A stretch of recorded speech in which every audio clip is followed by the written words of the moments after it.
Hi. Hi, you ready now? Yeah, I'm ready. So we are here. Wanted to come on for chit chat. Yeah, with a couple of important topics, Yeah, given the times. I think they're all separate somewhat, but they all work together. If that makes sense. We'll see. No. Let's walk it out. We'll see. All right, walk it out indeed. All right, let's hit it off with the thing I was typing early in the morning. I was still in bed and I was like, The thought came to me. Got a text message. I was like, what is going on here? Well, yeah, we're gonna have to sort out that situation because it doesn't make sense that you get that. Why No. am why am I a dem no, I'm not a Democrat. That's the subject, right? No, the question is, am I still a Am I Democrat? still a Democrat? Am I still a Democrat?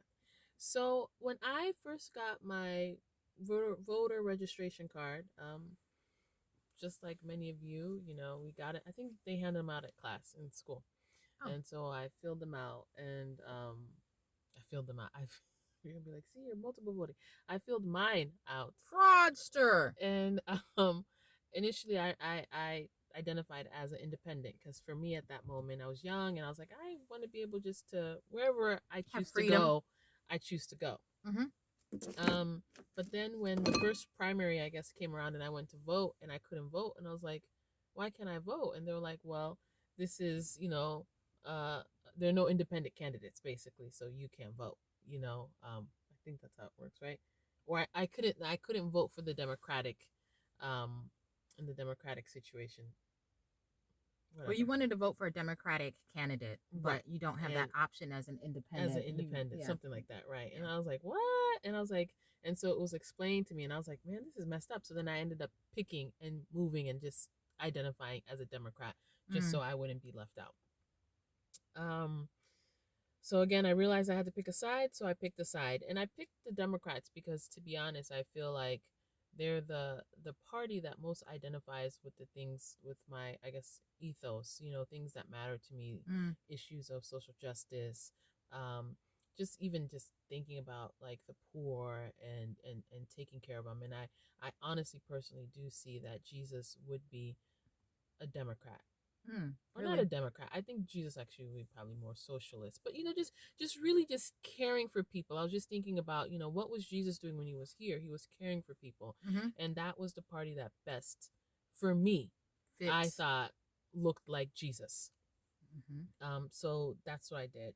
But now it's interesting. I see myself more as a conservative Democrat. And conservative just because I am anti-abortion.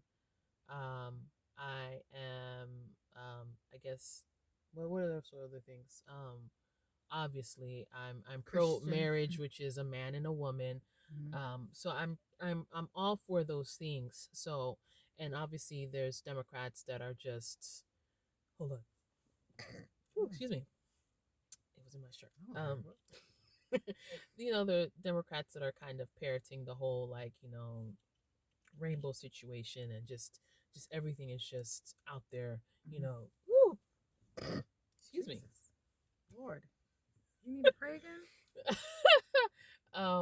And so and I don't identify with that, so that's why I say conservative Democrat, conservative values, because those still are things that matter to me. And right now I'm starting to look at the Democratic Party a little funny. And all of this began because yesterday I was looking on the YouTube. I noticed you didn't ask me how I identify. Oh, sorry. I was just like, really? Go ahead and share. I'm sorry. Okay, so my story. Yeah, LOL. Go ahead. Your story. Yeah. So I want to say that I grew up. Let me say I, as if you weren't there. I grew up in a household that was Democratic. Yeah. I mean, my mom didn't vote because my mother, both of our parents are Kenyan, and like it's interesting because my mom was really, really political, and I never knew that she didn't vote. Right. Because she always had us at these political campaigns, DNC stuff, Jesse Jackson, like all of that. Like I always thought that she was a voter. But in any case, issues of social justice, all of those things I identified with. I did feel as if the Democratic, well, I feel like I was kind of birthed into it, and then I felt like it just matched who I believed I was. Somebody who really cares about, other people. Not comfortable with allowing people to just fall through the cracks. Caring about, financial aid. Girl, I needed a Pell when that Grant. Pell Grant came in, wait a minute, wait a minute.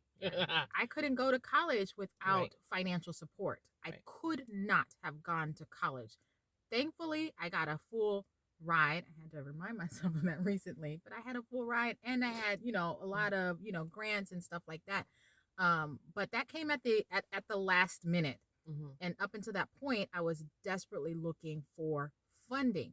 And so, those kinds of things are important to me. And so I'm always, my eyes are always pricked to people who are talking about, how do we care for people who are disadvantaged, people who are poor, people who need a helping hand. Our family has been poor. I mean, we've, needed aid from the government in order to survive. Our mom was disabled for a long period of time, and we needed Medicare, Medicaid, like the whole thing. We needed all of it. Otherwise, we would not have been able to survive. So, parties that talk about preserving those kinds of programs, those are the people that I'm listening to because I needed those kinds of programs. I needed help. It's true. No, it's true. I needed help. I needed a lot of help. Okay. Yeah. And if you're not the party that would have, felt for me, then I can't rock with you. So, but just like my sister said, as I've grown older and as I've grown stronger in my faith, I am anti-abortion. I am pro, marriage equals one man plus one woman. So these kinds of things start to bother me a tremendous, tremendous deal because, if the party that I'm supporting is leaning very heavily towards a direction that that goes counter to my faith and what I believe and what I believe God desires for his people, then I have a problem with that. So right. I'm very conservative and yeah. She's very conservative. I'm very conservative and I mean, I don't think I'm going to say that I'm a conservative Democrat. I mean, I am a member officially a member of the Democratic Party. Nancy Pelosi sent me a text recently and I had to fire off some responses, but I don't think I can say that I'm a conservative Democrat. I'm in a place where I'm really trying to figure out where I'm going to land. Well, no, I hear it. I hear you. I think for me, I'm adding that there because if I say I'm conservative, that means that I kind of agree with everything that I guess the conservatives in America and I don't. So okay. That's why I'm kind of carving up my own space for myself. But anyways, so going back to my story. Okay. So this all came about. Carry on. It came about because I saw a clip about stuff that's happening in California and a bill that's being passed.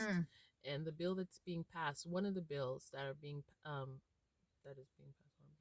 English is challenging for some people these days, is basically saying that a child who's 12, or what's been proposed, the bill has been proposed, a 12-year-old can decide if they are going to get a shot. I think we should say shot. Or I think you can say jab as well. A jab, yeah. I think the bots won't pick up that. That a 12-year-old can get a jab. And to me, I was like, are you kidding me? That a 12-year-old now can elect to get this particular jab? Without the consent of a parent. I said, are we mad? And I was like, oh, and who's the one who brought this up? Democrats. So then it just really took me on to, and there's another bill that you can look up that they've also proposed, and I was just like, you're doing too much. You're doing too much. And then it just really gave me pause, and I had to sit back and just really think about what's going on. And in the current affairs or just the current events of what's going on in the country, and seeing what's going on and what you can and can't do, Mm, with your own body, it's mm. concerning to me. Um, and then we basically had a conversation, and it really made me think about, whether or not everything that we've been told, how accurate is it? You Mm. follow? Because there was a time when we were talking about how we basically have stopped watching news, but we stopped watching news times ago. We stopped watching news not this past election, not is it the last one or the one before? Like, we know when the rhetoric just started getting really just poor, and everything was just negative and negative, and these campaign smearings, and I just checked out. I checked out, and I just recognize right now, just going back to, um I'm trying, it's weird to just talk and try to be very careful about what you say. Yeah, be Um, very careful. I'm being very, very careful about what I'm saying, but it's interesting with the previous administration, Mm. how, he was pointed out to be as just a Cra- madman, Crazy. and now I'm like, well, And we all maybe. thought, we were like, I mean, something's and off. I'm not saying he ain't, because there was some things that he was doing that was just, come on, dude. But now I'm like, maybe he wasn't so mad after all. There's a little truth in what he was saying then. And I never would have thought that. I No, never ever would have no, believed that, no. my opinion could evolve regarding the previous administration. Right. Yeah, never. Mm-mm. Mm-mm. No. Mm-mm. And now you're looking at things, just watching the news, and just seeing that, is this news or is this opinion masquerading as news? Like, Or is it propaganda? right. I'm expecting the news just to tell me something and just let me decide. It's very, it's very weird when you watch Well, the this is the news. thing. I expect for there to be, for news channels to lean a particular direction based Right. on the ideology of, that particular channel, Mm-hmm. the leadership and the owner. But I don't expect manipulation. Mm. I don't expect for it to be deliberately manipulated to sell an agenda. Mm. That's very well said. Without, And that's what we're seeing now. yeah, And it's just like, yeah, over and over again. If you really open your eyes and you just watch, you're like, wait a minute. But I thought, wait, but wait. And so, he was just kind of bringing it back. It's just one of those things that just had me thinking, and I was just super concerned about that. And so it just made me think when I was typing in the morning. I was like, I was like, maybe we should share this with the people now. And I was like, am I, still a Democrat? Because I just don't agree. And the fact that Democrats are highly pushing, this whole thing, and seemingly really not concerned about what you think or what makes sense for you based on your personal situation or your kids, is problematic. No, it's mm, like, for them, I feel like it's almost like it's a us versus them situation. you know I guess the Democrats versus all those other people who are unwilling to do this, that, and the other. And for me, it's just really odd. I'm like, but these are people's kids. Since when has a 12-year-old is since when is 12 an adult in America? Since when? And mm. if you start here and that becomes some sort of precedent, then, or that now becomes law, like, what sort of precedent are you setting? Mm. Do you know what I'm saying? So now your kid is able to go and do X, Y, and, fill in the blank. And you as a parent, your whatever you want doesn't matter. Mm. Tina was saying earlier that it's almost like we're in some type of sci-fi situation. Like, it's not. Yeah, it doesn't feel real because it's not normal for, 12-year-old. Like, what do you even know about your own health? Your parents are keeping track of your health, Your parents are the one who's got you on that gluten-free diet and stuff. And, Handing out your because, meds. Take this yeah, one. it's like because you've got ADHD and stuff like that. It's your parents that are balancing out your meals and stuff. What do you know at 12? You don't know. You don't know. You can't make those kinds of decisions. Oh, but then if there happens to be a complication, okay, you got to tell your Hey, mommy. hey, Go mom, tell can your you come in mommy. here? Yeah, it's your mommy that's going to have to now take you to the hospital and figure out what's going on with you and, what kind of tests and this, that, and the third. Yeah. Mm-hmm. Mm-hmm. So it's interesting. So we just wanted to come on here and say it's several things Mm.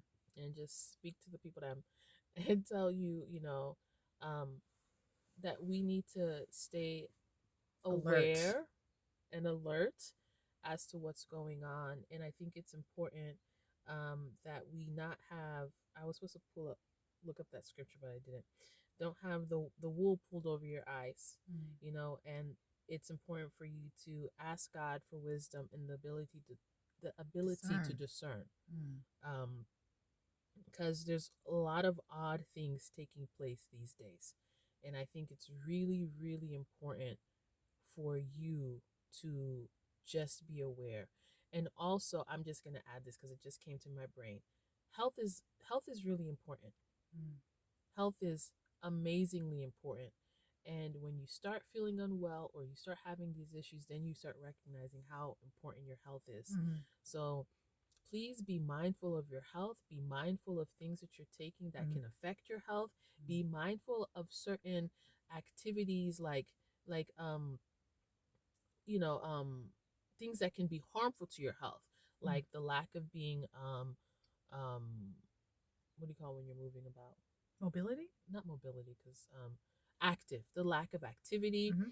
And in all the situations that we have in the community when it comes to like Just being on the couch. hypertension. Mm-hmm. Is hypertension and heart disease the same thing? Hypertension. Yeah. Diabetes, all of those things that are in the community. Just be aware Hypertension of is blood that. pressure, right? I think so. Okay. Yeah. Mm-hmm. And a lot of these things can be helped Mm-hmm. with activity and eating well. Mm-hmm. So if we take responsibility for being active and eating well and taking care of our bodies, because the body is the temple of the Holy Spirit, Mm-hmm. you know, we will be, in a good place. And I think this is a Better able. I think this is a nice. Can we cue it up because it just happened naturally to what happened to you when you were in South Africa. Okay.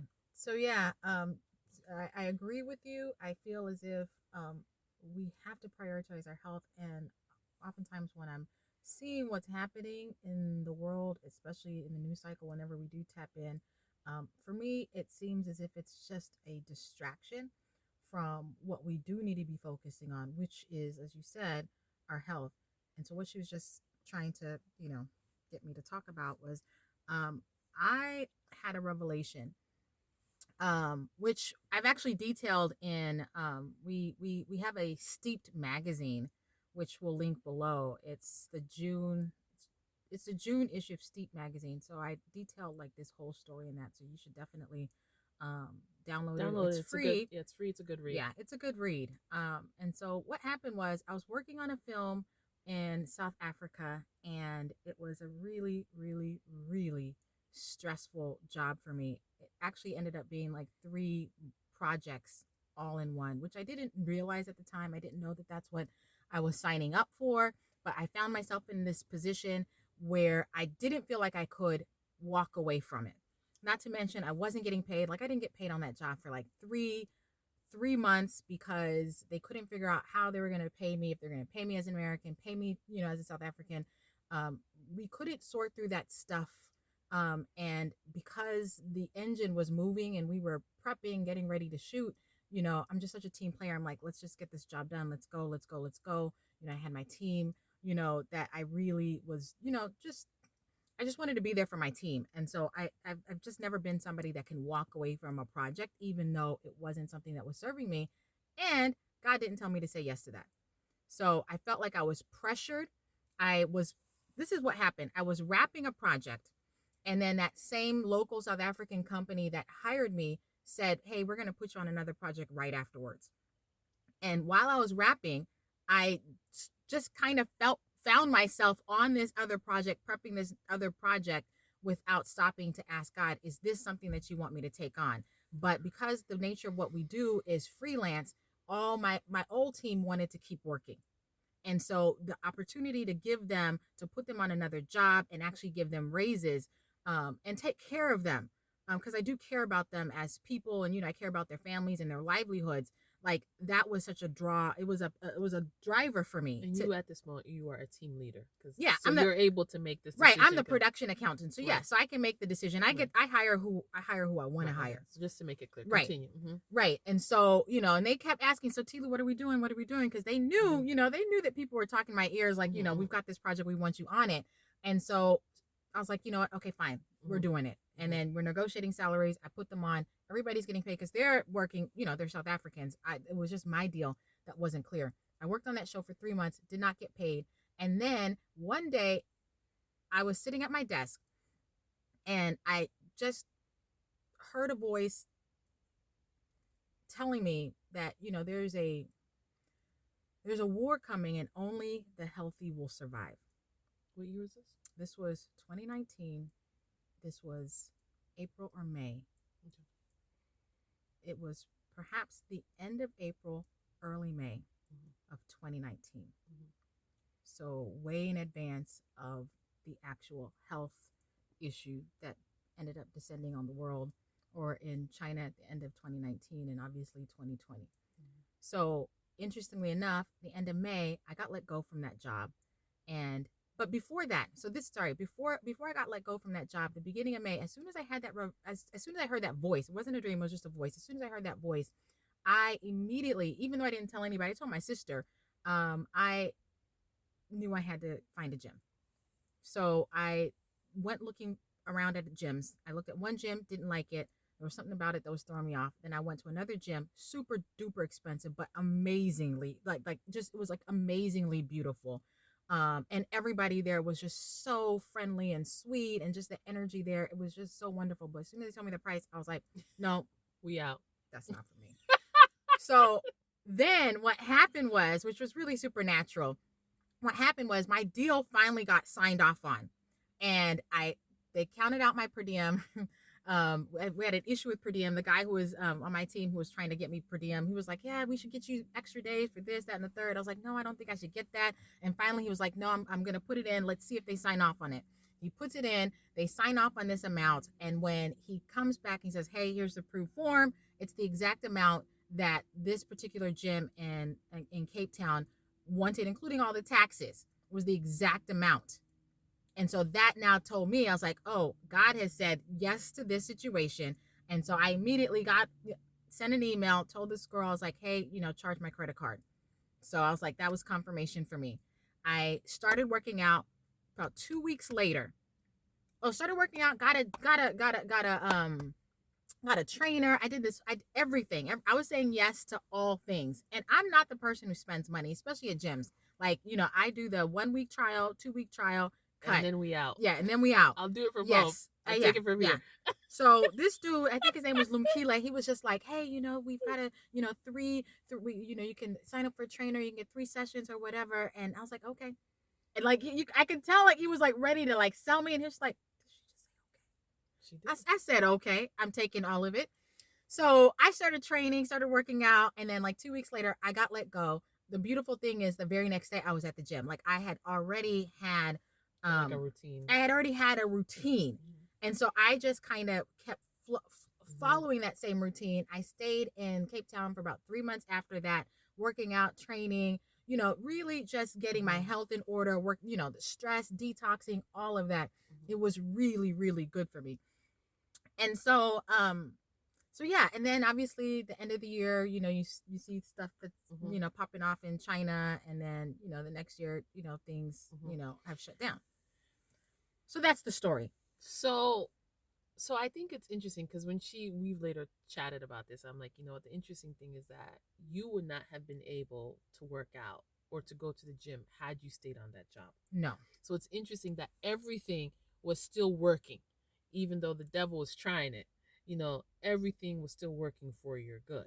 Everything was still working for my good. And the thing that really resonated with me was that, when I heard that voice, it wasn't with a sense of panic. It wasn't with a sense, there was no spirit of fear. It was just, this is what's going to happen. And I obviously knew what and like, it's like there was a protocol that was baked into it. If only the healthy are going to survive, then well, obviously I'm obviously in a situation where I'm not healthy. I'm not sleeping at all. I'm not exercising. I'm eating, whatever, shows up on my desk. I'm working all these jobs. I can't, like I'm really, really stressed. And may that be also a reminder to people that, God is speaking and spoke to Tilu, but didn't just say, oh my gosh, the world is coming to an end. And that's it. Like there was a solution. Yeah. And I think sometimes when you're listening to these men and women of God who are saying these things, do they have a solution? Because most of the time when God is speaking to people, there's a solution. It's not just, hey, XYZ and that's it. That's what I look for now. Like, don't get me all up in my emotions and get me to panic. Yeah, because I can't do nothing with the panic, and God doesn't want us to be panic because God is not the author of confusion. He's gonna come to you, and again, in that still, quiet, there you go, voice, because it was a still, quiet, free from fear, free from panic. It was like, this is what it is. You don't need to get your bag, your pick-me them, and the keys, and walk out. See. Calm. Very calm. I mean, it's not gonna be like, get out, with panic. And the interesting thing is, let me just tell you something. I told my sister, and it felt like this Noah kind of thing. I was like, it's a bit crazy, but I knew there was no way I wasn't going to follow. You know what I'm saying? Like, I knew I was going to follow instructions, but it wasn't like but I definitely did not feel like I'm going to now announce this and tell the world. I told one other person a little bit cryptically, but there was somebody that I knew that was used to be a health fanatic and very, going to Springs to get, his own water. And, he had started smoking.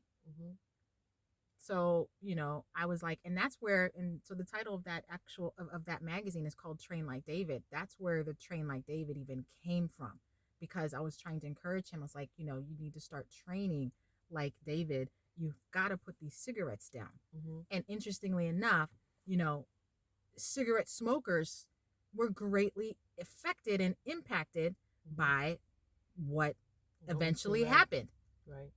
So it was just so fascinating that God gave him such a long runway in terms of being able to now hit reset and get your health on track and quit smoking and give your lungs a break before this attack descends on the world.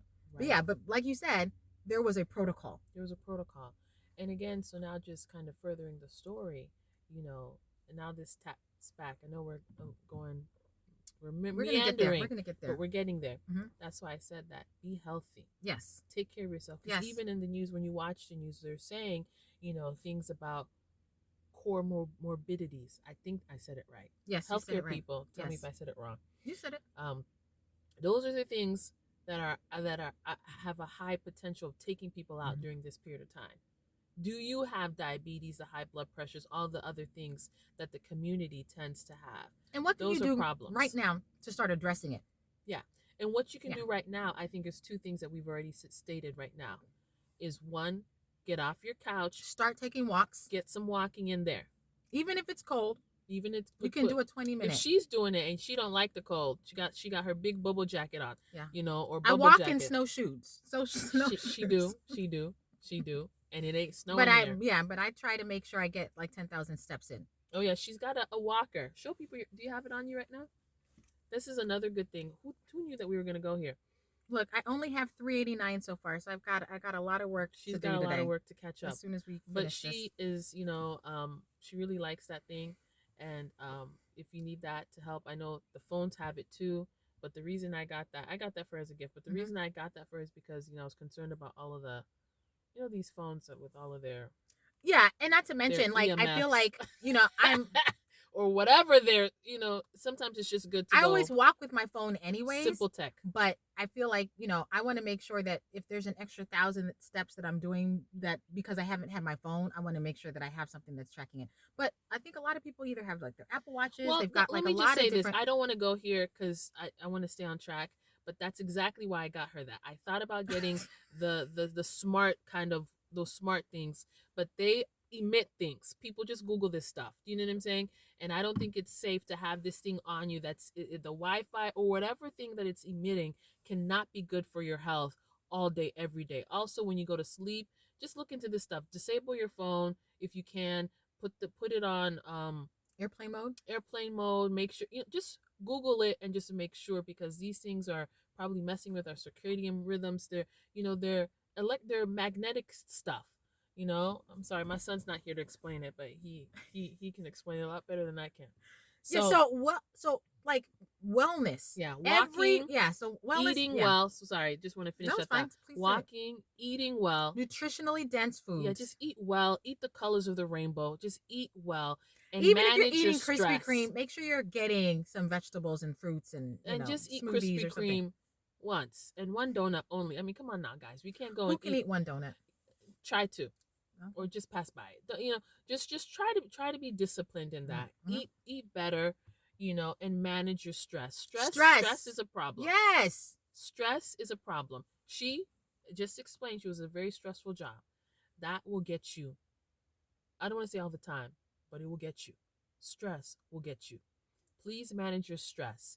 And don't manage your stress through the meditation people that these people are saying. Manage your stress with worship. Manage your stress with working on tough relationships that you have and forgiveness. This is the Jesus way, how to manage stress. You're working out, you're reading your Bible, you're getting enough time to rest, sleeping at night, and yes, just rest sleeping. In general. Just rest, like where you're not hustling to do. No. Yeah, just a moment when you're just like. That's why we have a Sabbath, guys. Yes. Sabbath is a gift to us, God, trust me, my trainer said after the 3 months, she took my measurements again, and she was just like, I have never seen anything like this before. She's like, just the difference between the before and after with like the amount of inches that I had lost. Mm-hmm. She said it was that job for sure. Mm-hmm. That job was not good for you. Because I would talk to her about the job. She would ask, she's like, so what happened? Them people crazy. Yeah, and she was like, she was like, that job was, she didn't say it was killing you, but she was like, it was a problem. Yeah, it was a problem. So, wow, time is getting behind us. This is how the pastors feel. Oh, give me 15 more minutes. I'm almost done. Give me 15 minutes on the clock. It's meandering, but there's a point to all of this. So get healthy. Get healthy, Black people. Come on now. Let's get healthy and let's be about our business, because again, per her revelation, only the healthy will survive. And the thing about that is, like, we don't know what's coming next. We don't know what's coming after what's coming next. We don't. But if God said only the healthy, that means that you got to get healthy. Otherwise, you're just not going to make it. Get healthy, and you don't need a gym. So let's not have anything about whatever. We live in a great day where there's free workouts online all the time. There's this lady we follow. What's her name? Smooth Mommy Love. Nourish Mommy. Nourish Love. Move Nourish Love. You put it in, you'll see her. I don't know if she's from Utah. I don't know what she is, but she's lifting weights. She's pregnant now, still lifting weights. Yeah. So her husband can't keep up with her. So my point is, I like her because she's not dramatic with all the over sexiness workout junk, but she's thorough. She's to the point. Find someone online that you can follow. You can even walking can do it. You can do your own walking push-ups. Is good because it helps. If you are sedentary right now, yes, it really helps to just get your body, up to speed, and then you can move to something more advanced. You can get a pedometer like she has. That wasn't expensive at all. I got it from Amazon. And then we should link it. Yeah, and then just move. And sometimes when she doesn't get her things, she just walks in place. There's also videos on YouTube with people just walking in place. You can walk in place together, and to get my nephews love it. If you've got kids around, they love that. Yeah. This is what happens when the kids are left. Yeah, so there's a lot of stuff that you can do, and we're living in a time and age where we've got access to so much. There's so much content in terms of like fitness and exercise stuff that you can do in the comfort of your own home. So we actually don't have an excuse, and a lot of stuff that's out there right now is free. So, oh yeah, a lot of stuff is free. Mm-hmm. So take advantage of that. Really, I think you covered nutrition. What else did you leave out? We talked about stress. We talked about and sleeping. Prioritize sleeping. Make sure you're sleeping well. If you're not sleeping well, then it's going to be problematic. Yeah, if Sleeping, your you've got body's doing a lot of anxiety issues, repair while really you're think sleeping. about what's lacking in your diet. Right. Perhaps you're lacking, omegas. Perhaps you're magnesium or something magnesium. like that. Perhaps Yeah. maybe there's something in your Mm-hmm. nutrition that's lacking, Mm-hmm. so that you cannot actually be able to achieve that Mm-hmm. deep sleep. I have a Mm-hmm. cousin who had just told me, it was just like, yeah, um, your liver detoxes. Your liver does its work at night when you're asleep, Right. during REM sleep. Mm-hmm. And so that's why. So making sure you're getting into deep sleep, not just this light sleep. Mhm. So Yeah, if you're consuming alcohol at night, sometimes alcohol does disturb. Mhm. It does Mhm. disturb your Sleeping sleep. with the lights off. Don't have the TV running. Wow, we are going into a very different place, but maybe someone needs to hear this. Yeah, because one of my best friend, Mm-hmm. she could not sleep without the TV on. Mm-hmm. So if we were ever together and if I turned off the TV, she'd wake up. That's a problem. She'd wake up. That's a problem. And so those flashing lights, that all of that. I mean, And she needed the sound, she needed the and lights, that's all of that. disruptive, and there's probably something deeper going on there. And so if that's you need to investigate that, pray about that, fast and pray about that. But you need to turn out that stuff. You need to be in a blackout room. You get blackout curtains if you can, because it's just gonna help with sleep. Take a hot bath or hot shower; those help with sleep. Epsom salts in your water, that helps to kind of magnesium to kind of relax you. Yeah, and all of these are going to affect your stress, the cortisol in your body, which now affects your immunity. Yes, it all works all of those together. Things are part of that's gonna mess you up. Child, we are all over. But the it's place important. It's important. So someone out there needs to hear it. Yeah. So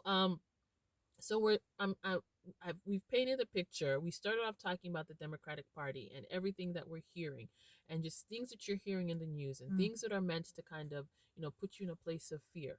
Again, remember that fear is a spirit and it's not of God. God hasn't given us the spirit of fear. He hasn't given us a spirit of fear, but one of what? Of power, love, and a sound mind. And sound mind. Yes. And I always think it's interesting that he starts off with not a spirit of fear, but a spirit of power. The fact that you have power. He didn't start off with love. He started off with power. The fact that you have the ability, the hueso, to be able to do these things is amazing. I think it's a spirit. Yes. Of power. I've never really thought about that. It's a spirit of power, of love, and a sound mind. So again, being sound in the mind, not being anxious for nothing, but casting all your cares and casting all your cares and your fears on the Lord. Cast all your fears on the Lord, because He cares for you. Are you trying to sing a song? Be anxious for nothing, but in all things through prayer and thanksgiving, make your requests known to God, and the peace of God which surpasses all understanding will guard your heart and your mind through Christ Jesus. You get a little star. Where's the little gold stars that Jesus give you? Just give you a star. So then being okay. So then, oh my God, off track. So you're talking about spirit of fear, right? So we don't have a spirit of fear. So I'm still off track.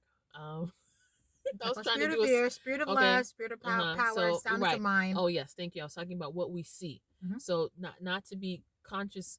I don't want to say conscious, but not to be just stay and to stew into what we're seeing and what we're hearing on all of these outlets. Again, to pray for wisdom, and to pray for discernment, so you can discern these times and everything else, and to be healthy, to take care of your body. Your body is your temple. We need to take care of ourselves and to be mindful and research the things that matter. Don't be sitting up there researching what Cardi B said. Nobody care about Cardi B. You shouldn't be concerned about Cardi B. You need to be concerned about yourself, your health, your family. Are you guys doing well? Like physically doing well, spiritually doing well. That's what you need to be concerned about yourself. All these things that these people want us to be concerned about as Black people is a problem. And this is a nice lay-in, and then we'll come back to the thing later. Keep going.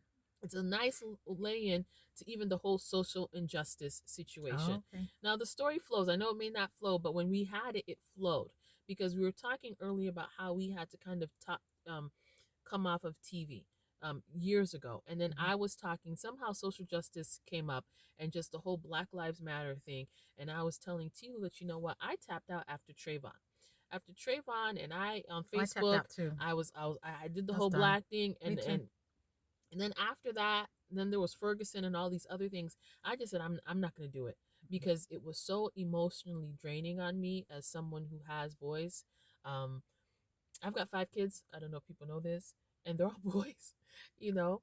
And just the mere thought. I think the thing that touched me, or really just it was a problem for me. The triggering is that this is your child that you've spent all this effort, and for that child just to be gunned down like he was just nothing, like you're not even a person, you're not even an animal, really was a problem. Was a proper problem. And so after Trayvon, and you recognize that Zimmerman dude is still around there Selling the gun. selling his gun. Someone bought it. Didn't nothing happened. And then now there's Ferguson. There's all these other things. There's Tamir Rice. You know, I checked out. And one of the things that we want to share is be careful of how the people, whoever these people are going to manipulate your emotions, your pain. Right. And I'm not saying don't feel a certain way when these things are happening against black people. That's not what I'm saying. What I'm saying is be careful when people are trying to manipulate you, and here you are, you're on Twitter, you're just tick, tick, tick, it's your emotions are being taken and manipulated and used. Maybe you yourself have found yourself out protesting. Um, I made a decision, or I don't know, or maybe I just thought about it. I'm like, I don't see the purpose of protesting. I don't understand how we are out there trying to make people who've decided that we ain't nothing. How how are you going to change their minds? That's what they've decided.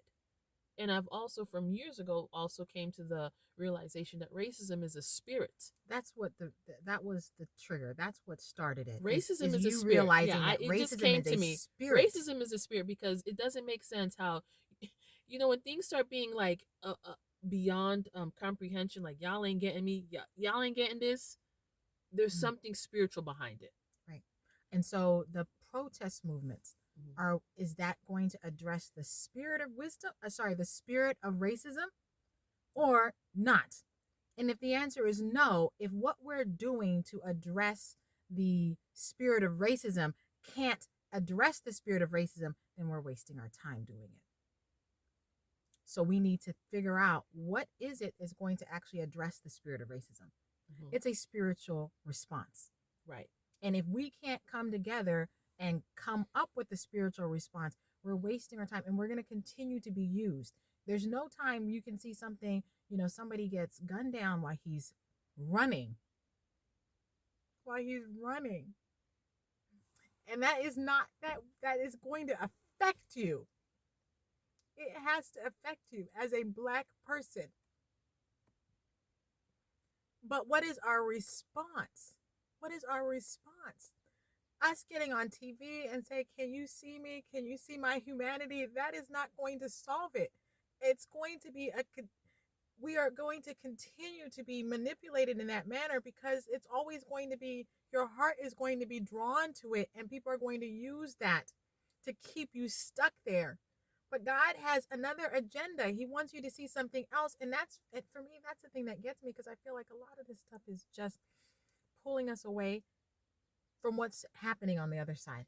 There's a spirit, there's something spiritual that's happening. And if I can get you locked up in social injustice issues, one after the other, your heart is captured, your mind is captured, you're on Twitter, you're firing off this, you're having arguments with people left, right, and whatever. You're not going to see the heist that's happening on this other side. You will not see it. Heist. That's a good one. Yeah. And so that's why I turn away from it. I'm like, you know what? I can't get caught up. I can't get distracted because God is doing something over here that he wants me to see. And we can't see it. We can't see it because we're stuck on that side. Right. And it doesn't mean that is not something that that doesn't pain me or shouldn't pain us, or it's not something that we should not be trying to address it. But how do we address it? Right. Are we going to address it by following a movement that actually is not being led by God? Or are we going to come up with a movement or, pray to God in unison, saying like, can we come up with a spiritual solution? I can get behind a spiritual solution. If you're going to say, hey, we're going to come together and we're all going to fast as Black people, we're going to fast for 3 days and we're going to do whatever, da da da da da. I can get behind something like that. But if you can't point me to a spiritual, like spiritual solution yes, to a spiritual problem. So what we're doing when we are marching down whatever street, we are trying to give a physical solution to a spiritual problem, which is the racism. We need a spiritual solution, and our spiritual solution should be unison, because we were just talking about it this morning, and I think what we came up with is unison. And God responds, and unison is not the one accordness. God responds to that. Amen. God does respond to that, and we have, and I took the time to write them down. So we have, how many instances is it? 1, 2, 3. I'm gonna just listen. Go ahead. So 3 incidences. Incidai. Dude, I asked my brother. Did I ask you this? I keep doing this. I need to pray for me. I think it's incidences. Okay, incidai. Don't do that. Don't do that. Woo! I'm making up as I go. Just keep going. The Tower of Babel. Mm-hmm. Should I say read? Because I wrote down the scriptures. Read. Okay? I didn't bring my Bible. This is my Bible. I can do what it says. It's Genesis 11:1-9. Okay. Genesis 11. Oh, Genesis 1. Sorry, I'm getting there. Genesis 11. What? Is it right? 1-9? Is that right? That's a lot. You want me to read all of that? No, Just read something where God says what he needs to say. Oh, okay. And the Lord said, indeed, the people are one. So this is Genesis 11, verse 6. And the Lord said, indeed, the people are one, and they all have one language. And this is what they begin to do. Now, nothing that they propose to do will be withheld from them. And so even though the Babel thing was coming from, is that your New King James? It says New King James. Yeah, I'm like, she's like, what? Which type was it? Yeah. Even though Babel, I guess in the origination of it wasn't necessarily a godly thing, correct? Mm-hmm. But the point is that God himself is recognizing, wait a minute. The unison, the one accord, you speak the same language, you are, and then God came and he confused the languages, because when it's the oneness, when we're together, can I say the Ubuntu-ness? Ubuntu, yeah, you can say that. The oneness is powerful. Mm-hmm. So there's the Tower of Babel. The next thing is Jericho. Joshua 6:1. Can I do this? And when you open it, you say Joshua 6:1. You have to say from your chat. Joshua 6, chapter 6, verse 1. Read. There you go. Now Jericho was securely shut up because of the children of Israel. None went out and none came in. Continue.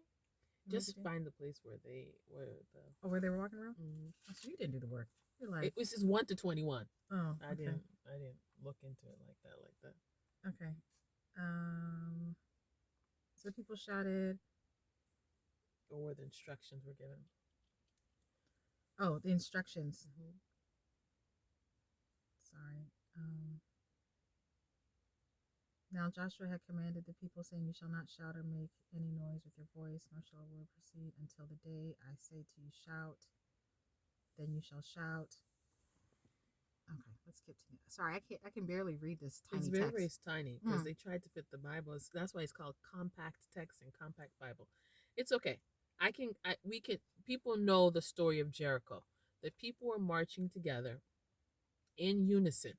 And it's so funny that you say that. I live in a house with these men who are interested in so much sciencey things. And I watched something, I can't remember, but apparently there's a reason why when soldiers cross a bridge, they don't march in unison, because I guess somewhere in the world they're marching in unison, and the waves or something, there's something about the unison that made the bridge come down. Oh, really? Like the bridge broke or something.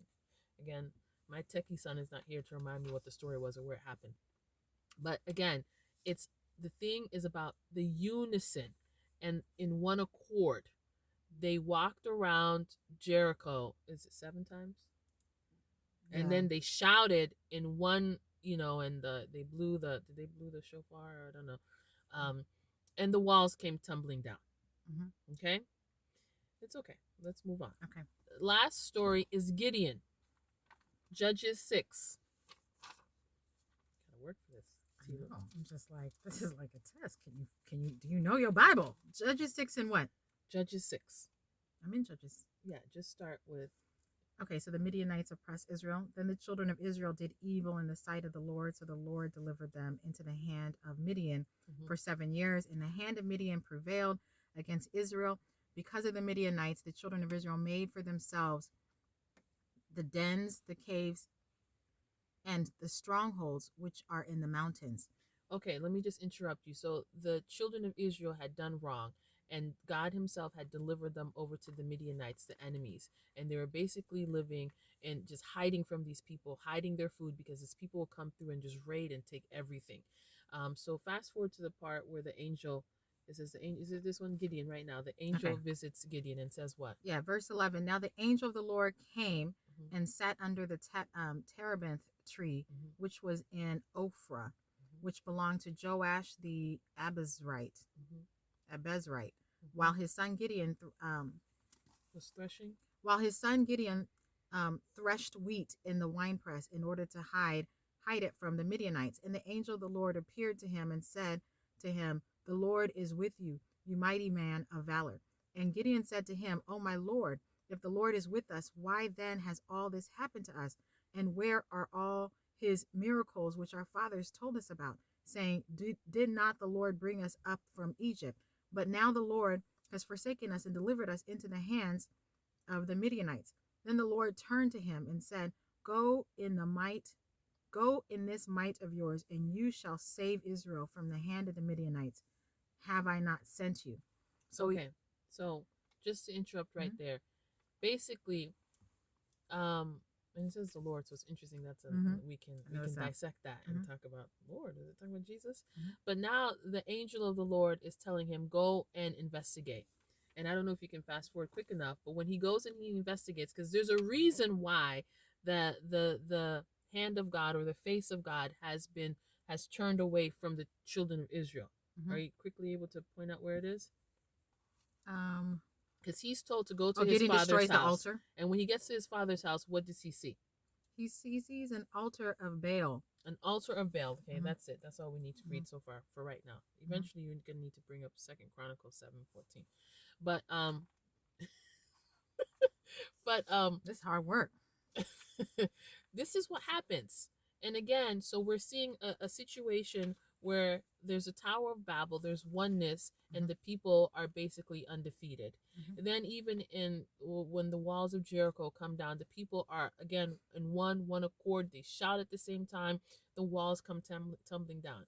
In this situation of the story of Gideon, the people all together, one person does the wrong thing, and as a whole, they all bear the consequences. As soon as Gideon destroys this altar of Baal that's in his own father's house that somehow I guess he didn't even know, then blessings come back. We're saying all of this because of 2 Chronicles 7:14. 2 Chronicles 7:14. Read. If my people who are called by my name will humble themselves and pray and seek my face and turn from their wicked ways, then I will hear from heaven and will forgive their sin and heal their land. Did you hear that, people? As we are here, again, going back to trying to answer a spiritual problem with physical response, marching down the street, typing Black Lives Matters, paying money to a weird thing that's headed by gay people that apparently don't like black people and black families, but that's another story. Don't like black men. Yeah, black men, sorry. Yeah. How is that helping us? How is that helping to solve a spiritual issue?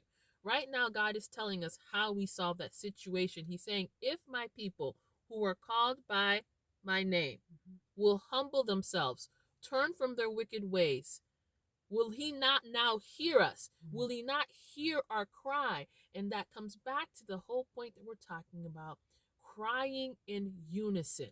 And I'm not saying actually sitting there like crying, but crying out to God and saying, Jesus, fix it. You see what they're doing to us. You see how they're gunning us down like we're dirty dogs. You see how they are come up into the situation, a little boy with a play gun and shooting him down in 4 seconds. You see how they're, people can't breathe. Eric Garner, I can't breathe. You see this injustice and many other things that are happening. Don't you see this? But if we come together with righteousness, Amen, in one accord, one voice, one sound, one voice, one sound, and plead and supplicate, that's what God is saying. That's what God is saying. A lot of what we're experiencing right now, I know it's about to be a tight but true moment, is because of wickedness and what we and our own how do you say it? Now I don't want to say shortcomings, but our own rejections of God, our own practices that we're into. A lot of us are into all this just and the defiled witchcraft. items that are in our homes. Y'all are burning sage for peace. Y'all are doing all of these things, but you haven't forgiven your father. The sage ain't gonna do nothing. It's not. What it's gonna do is further compound you, or not compound you, but further tie you into some weird, esoteric, ungodly practices. Something else that you're gonna have to work to break. God has given us the antidote. And I think there is something and there's power. And Tilu came up with something. Well, she didn't come up with something, but when we were watching, y'all saw this whole Tevin Campbell Can We Talk challenge. Can we talk challenge? Yeah. And it's so funny because Tilu did say that after she was watching. She was like, come here. Do you see? I'm watching, and she, you see this? And what happened when we're watching that? Oh, I was just like, do you see how Black people got on one accord? It's like everybody had the dial-in number and everybody dialed in without having to have instructions or whatever. I was just like, who knew that Layla Ali could actually sing?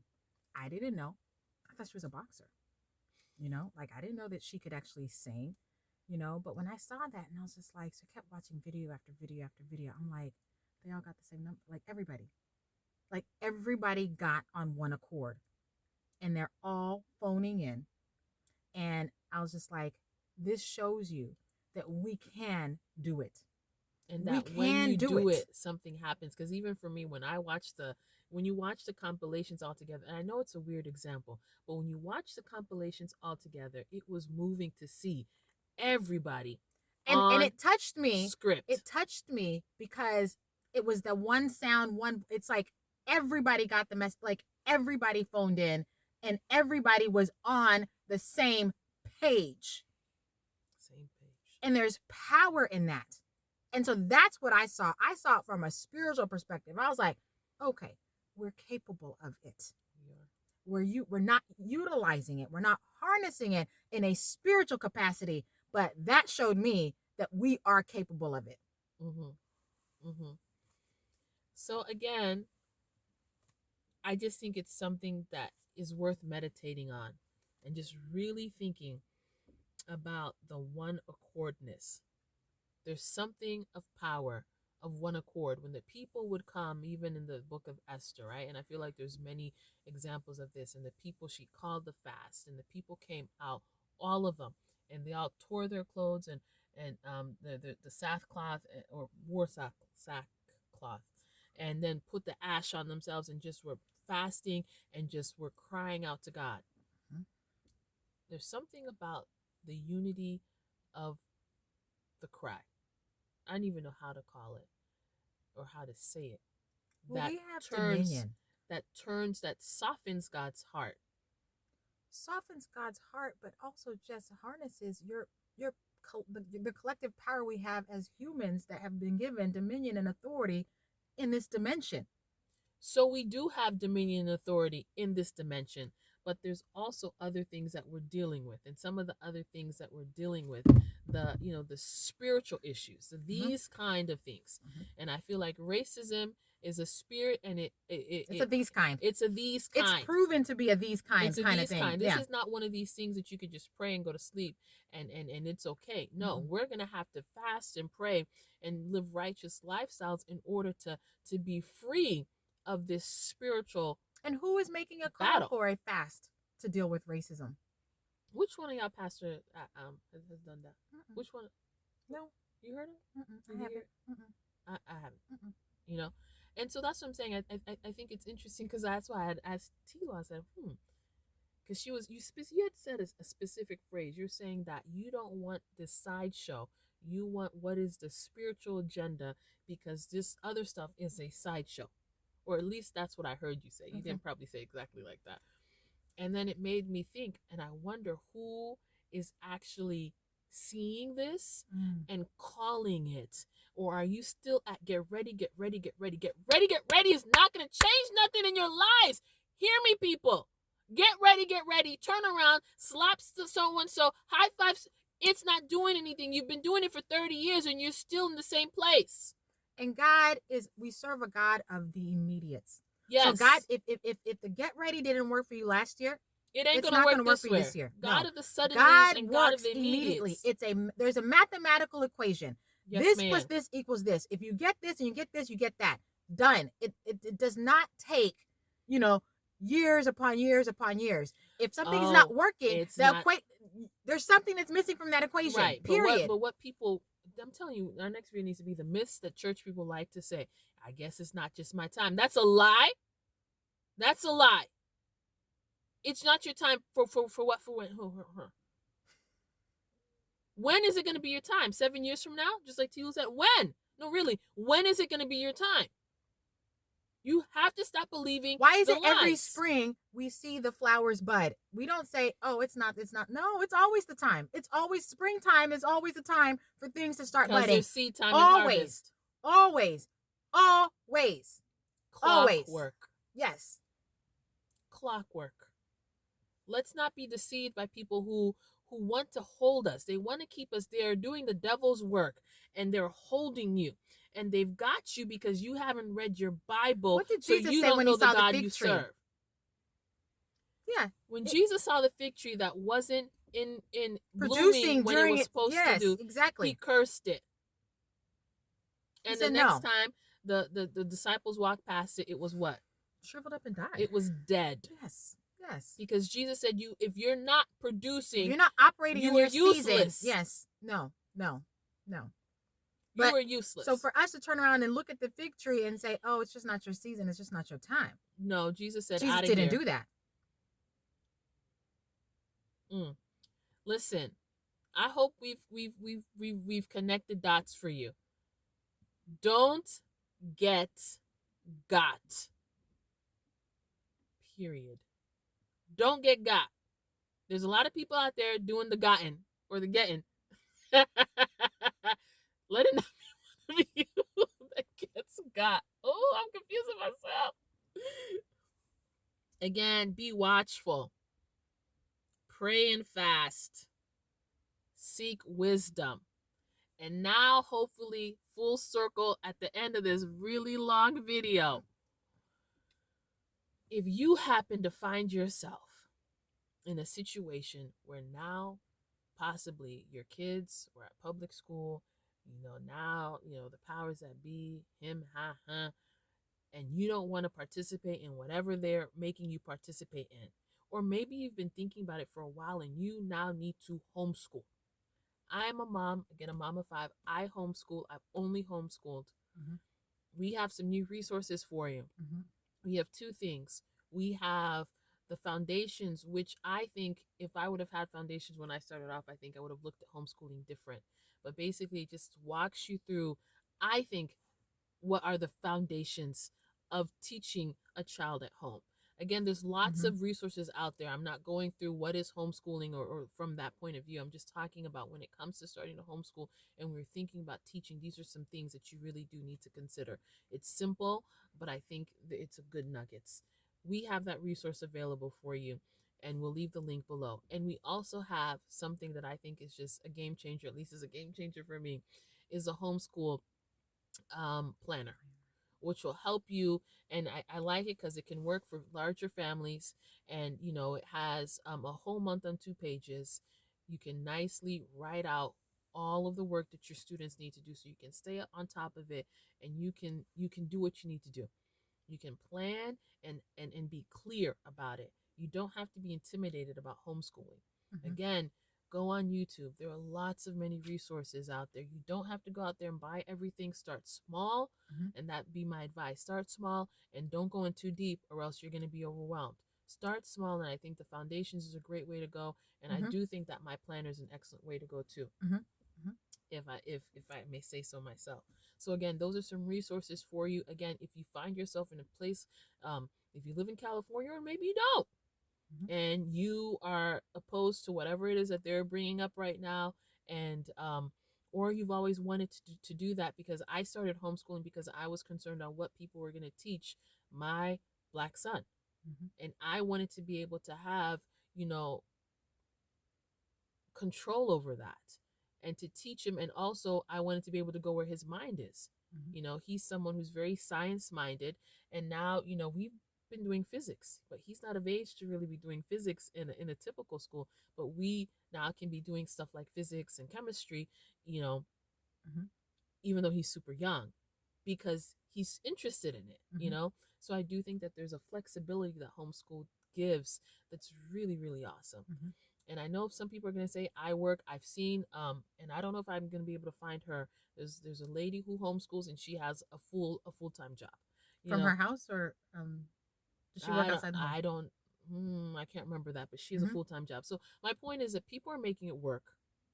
If you're interested in it and you've been thinking about it for a while, come on over. There's a bunch of us out here homeschooling. Yeah. So we'll link that. We'll also link we've got a fasting toolkit. So at the end of every month, we fast. So we have a fast coming up on the 31st of January, and we fast from 6 a.m. to 6 p.m. And we have a fasting toolkit. It's free, so you can find it on our website. Well, we'll link everything below. And it's, especially for those of you who have not fasted before, or not tried it, or you've been wanting to, and you're just not really sure where to start. Like, this is going to give you everything that you need so that you can start a fast and be successful at it. So it's a really, really, really great resource. Right. And especially as we're talking about all of this thing about one accord, it'd be interesting if we can get more people from the community just to get into this habit. I think it's a game changer. And again, going back to what we're talking about, corporately doing it together and on one accord, I think this can move mountains. I really do think so. So again, we'll link below our fasting toolkit. We'll also attach our chronological Bible study, another free resource. Read the Bible. Again, I can't stress that enough. You read the Bible, you see how God moves. Again, going back to what I was just dropping on about in churches, I think we're able to be deceived. And I'm going to keep saying this till I'm blue in the face. You're being deceived because you haven't read your Bible. So when people come and they say weird things, you're not quickening. Your spirit man isn't quickening to it so quick, in a negative way, because you haven't read your Bible. Read your Bible. Nothing can substitute Bible. Read your Bible. I would rather, and I'm just a normal person, but I would rather you stay home on Sundays and read your Bible. Read your Bible. Read your Bible. Read it. Read it. Some of y'all, and I remember I went through this sometime, is like the only time I'd open my Bible was on Sunday.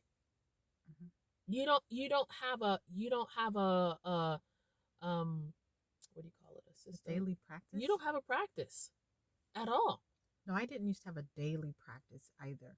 I would, read it when the pastor says turn to such and such. You turn to such and such. And then you'd close it. Then you'd close it. Until the next time he says turn to such and such, which is the next week. Every now and then, I'd read whatever notes I wrote from church, but I didn't have a practice of just opening up my Bible and just reading it just for the sake of reading and hearing from God directly. And I would encourage you to develop that practice. We are members of, I don't want to call it a club, but we need to be practicing it. And I only say that because the witches are not missing on, they're practicing. They're out there whenever they do with their seances and whatever weird junk they slaughter their chickens on schedule. They do not miss nothing. How come we are? Muslims aren't missing stuff with their 5 a.m. calls to prayer, all of that stuff. They ain't missing stuff, but we are. Why? You can't get people to wake up early and pray. And I get it. Sometimes your schedule, but at least read your Bible. I don't know how else to say it. I need to say it in a different And there's no time limit. You know, you don't have to read your Bible for 30 minutes, read it for 40. Like, you just need to have a practice of reading. Read it and get a nugget. Get something. You know, don't just say, okay, I just need read it and get a nugget. Read it with trying to understand, you know, what is God trying to convey. And with the spirit of rest. So, you know, if you really only have 60 seconds, okay, read it with those 60 seconds with the spirit of rest. Don't be like rush. If you find yourself rushing to get to a destination, you've missed it. Right. Yeah. Because then you're just rushing it just for rush sake. Because God does not need, you know, 1,000 pages to tell you what he's trying to. You can do it in one word. So don't rush it. He actually really can. Yeah. So just restfully. When you can start to restfully read the word, that's when your things are going to just open up to you. So yeah, and also we'll link the Train Like David. We'll link everything. Yeah, we will link everything. Train Like David's a great read. I think those are the only things that we need to do. Again, you know, it made sense when we were talking it. So hopefully it flows. We meandered a little bit like a river. I think it makes sense. I hope we brought it home and we understand, and you understand that, you know, we want well for you guys. Health is number one. Yes. And that should be your agenda number 1, 2, 3. That's it. And one of the scriptures that has been meaningful to me, I think from last year, and I think it will continue to be, is wanting to see the goodness of the Lord in the land of the living. Keep saying that. Yep. Seeing the goodness of the Lord in the land of the living. Or have you seen the goodness of the Lord? And this is what I was having a moment over last time. Is the good? No, seriously, have you seen it? If you haven't seen it, let's stay I at think that's the problem that we have as brown people. You know, it's like, we know Jesus. You know, salvation is not the issue. It's are you seeing the goodness of the Lord in the land of the living? Are you living in abundance? Do you have, you know, above and is your cup running over? Is your cup running over on earth? Yes. So we know how to get to heaven, but how do we live on earth in a way where we're full or over full? And I think that's definitely where we're lacking, and I think we're lacking of that. I personally think it has something to do with righteousness. Maybe not all, but at least a percentage has to do with righteousness and whether or not we're living holy, set apart lives. And again, if we gauge our lives, or we try to if we try to make our lives like these other people who are not living lives like that, if we don't want correction and we can't stand a rebuke, everybody's talking about grace and love. How are we supposed to get better? How? Yeah, that message will keep you in bondage. I'm telling you, you better reject that grace message. Yeah. You better reject that, because you need to be living righteously. You need to be told where you're wrong so you can correct it and now start having that overflow. Yep. When we're resisting the correction, you're resisting the correction because you want to stay in a life of sin. And stay in a life of sin, acknowledging that you're staying in a life of sin and you're going to deal with the consequences of it. But don't stay in a life of sin and also saying, but Jesus. That's the problem. And then you're confusing other people with your, but you know what I'm saying? Because you yourself are befuddled. You stay in confusion, acknowledge your confusion for yourself, and leave the other people be. If you are trying to get free from stuff, live righteously, live a holy lifestyle, and do the other things we talk about in this video. You know what I'm saying? I mean, this is just basic. We can't expect that we are doing filth all the time and just involved in mess. Can't nobody trust us because our yes is not yes, our no isn't no. Do you know what I'm saying? How is that blessable? How? When we serve a holy God who has an equation. a very simplistic equation. But we can't do it. It's simple. This is not trigonometry. Mm-mm. The equation. Yeah. And when we keep saying all we need is grace, nope. Actually, you need more than that. You do. The grace is going to give you the ticket to heaven. Like we've got our salvation, we believe in Jesus, he's the Son of God, and that is now going to give you a ticket to heaven. But what about abundance on earth? Are we saying that one is enough? If one is enough, okay, but if you want both, you're going to have to do more. Or you're at least going to start having to ask your question. How come most of the time when you see who are the people who are impoverished? That's an easy answer. Y'all should be able to answer that one. I mean, all over the world. No matter where you go. Who are the people you live in? You live in Africa. Always at the bottom. You live in the Congo. You have all this stuff that people are using to mine to get cell phone stuff. But who poor? Or are you from South Africa? You got diamonds. You got whatever. But who poor? Mm-hmm. Who are in these townships? Mm-hmm. Who are in these ghettos, in these hoods in America? Who? In the projects? Yeah. Who? You? And why? Us? Why? Why? We got to start asking ourselves these questions. Why can't we ask that question? There's an answer. There's a reason. But if we're going to keep talking about grace, that's not going to solve the problem. It's not. Listen, my prayer for you is that you see the goodness of the Lord in the land of the living. Mm-hmm. Period. And the peace that surpasses all understanding rests upon you. And I pray that this very long video, oh yeah, it is long, blesses you. Yeah, I hope you get something out of it. I hope it blesses you. Mm-hmm. And again, if you want to support us, we'd appreciate your support. This takes time and effort. So if you want to support us, please. We started the Goodness Planner as a way to support our online ministry, which is Stay Steeped. Mm-hmm. Because we have a love for all paper goods and stationaries and stuff like that. Mm-hmm. That brings us joy. So we started our Goodness Planner because of that. And so you sharing a link or what have you, we would highly appreciate it. Again, we have all the resources that we've listed in the description box below. So maybe you can use it or you can share it with someone who you think could benefit from it. Anyways, not to make this any more longer, we pray that this blesses you and we pray that you are well. That's it. Bye. Bye.